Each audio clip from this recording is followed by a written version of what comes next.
참 예수님, 오늘은 12월 2일 대림 제1주간 목요일입니다. 하느님께서는 세상 사람들이 든든한 반석 위에 집을 짓고 살기를 바라시는데 이에 아랑곳 없이 사람들은 종종 허술한 모래 위에 집을 짓고 살아갑니다. 그뿐만이 아닙니다. 하느님께서는 견고한 성읍 안에 성벽과 보루까지 세워 지켜주시는데 사람들은 어깃장을 부립니다. 그래서 이 영원한 반석을 마다하고 더 높은 곳에 도시를 세우고 집을 지어 하느님의 도성까지 내려다 보려고 하기에 보다 못하신 하느님께서는 그 높아 보이는 도시와 집을 헐어버리시고 먼지 위에 내던지시고자 하십니다. 심지어는 빈곤한 이들의 발이, 힘없는 이들의 발길이 그것을 짓밟게 하실 수도 있다고 이사야는 경고하였습니다.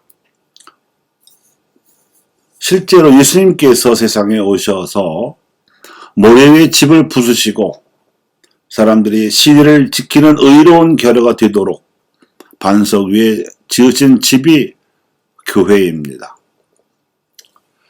그래서 예언자들과 사도들이 나타났고 그래도 시원치 않으면 이름 없는 민중이 말을 하게 되고 문학이 그들을 대변합니다.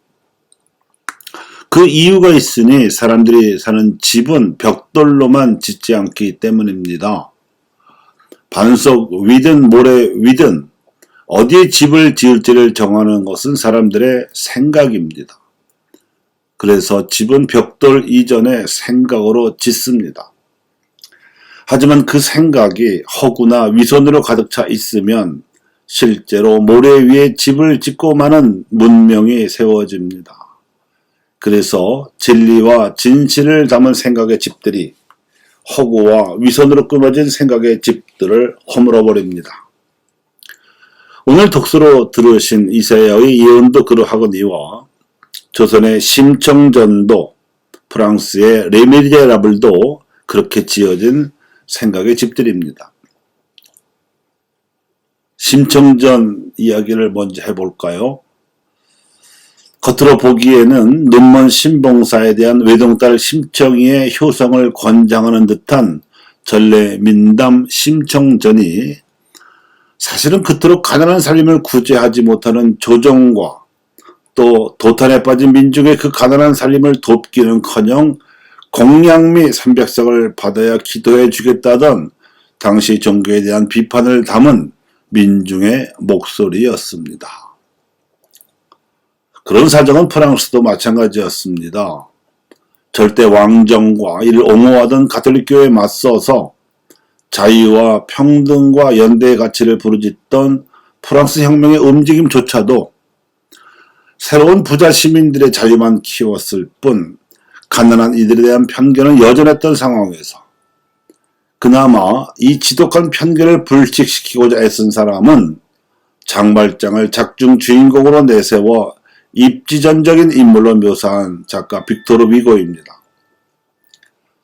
그는 레 미제라블을 통해서 굶주린 아이를 위해 빵을 훔쳐했던 주인공 장발장이 자선사업가를 거쳐 민선시장으로 우뚝 서는 꿈을 꾸었습니다. 하지만 19세기 프랑스를 대표하는 작가로서 그는 그 작품을 쓰던 같은 시기에 동시대의 가톨릭 교회를 14세기 노틀담 성당의 소재를 끌어와서 비판하지 않을 수 없었습니다. 노틀담의 꼽지로 알려진 작품에 타락한 성직자가 나오고 교황이 거리 집시들에 의해 미치광이로 풍자되는 일은 비단 14세기만의 일이 아니었기 때문입니다.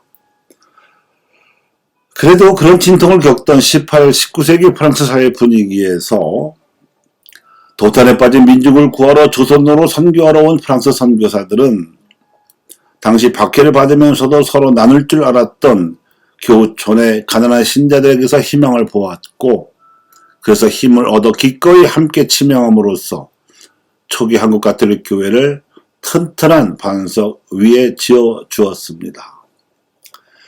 이제는 유라시아 대륙의 동쪽 끝과 서쪽 끝을 가릴 것도 없이 지구촌이 되어버린 현실에서 최근의 한류를 반영하는 작품들, 예를 들면 기생충이라든가 오징어 게임 등에 대해서는 우리나라에서보다 프랑스를 비롯한 외국에서 더 날카로운 눈으로 그 메시지를 높이 평가하고 있습니다.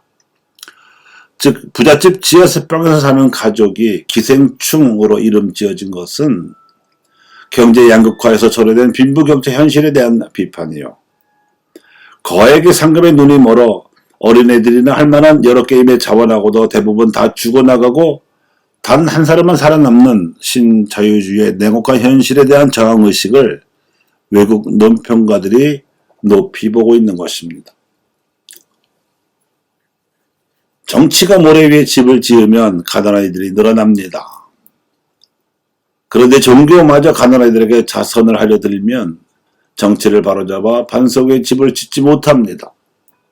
정치권, 종교권, 가난아이들에 대해서 자선으로 해결하려 드는 이런 모래 위의 집 상황에서는 나라도 교회도 가난을 구하지 못합니다.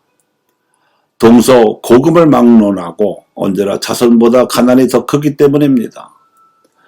자선을 베풀기 전에 가난아이들이 생겨나지 않도록 정치를 해야 하고 정치가 그렇게 되도록 종교가 일깨워 주어야 하는 이유입니다. 오늘 복음에서 예수님이 말씀하셨습니다. 나에게 주님 한다고 모두 하늘나라에 들어가는 것이 아니다. 나의 말을 듣고 실행하여 반석 위에 집을 짓는 일에 들어간다. 그러나 나의 이 말을 듣고 실행하지 않는 자는 모두 자기 집을 모래 위에 지은 어리석은 사람과 같다. 비가 내려 강물이 밀려오고 바람이 불어 그 집에 휘몰아치자 무너져 버렸다. 그래서 이사야가 우리에게 하느님의 말씀을 직접 전해줍니다. 너희는 길이길이 주님을 신뢰하여라. 주 하느님은 영원한 반석이시다.